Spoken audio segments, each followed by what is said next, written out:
Hi all, in this video I am going to share about a revolutionary body device called AI Pin. My name is Sagarika. I am an AI enthusiast and passionate about simplifying everything about AI.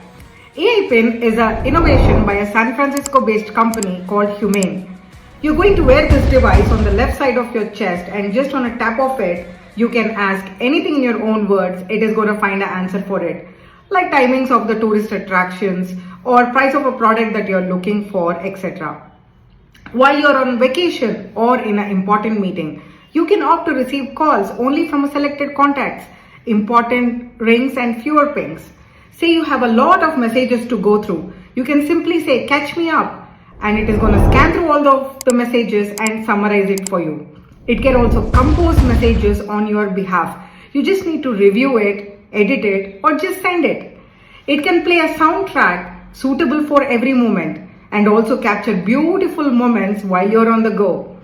It can scan a fruit that you eat and let you know how much sugar is in it and how much you should eat to be well within the sugar intake for the day. Amazing features, right? A much amazing feature is that it can be a translator to you. It can automatically detect the language spoken around you and translate your words into local dialect. Stay tuned to AI with Sagarika to know more on what's trending in AI space.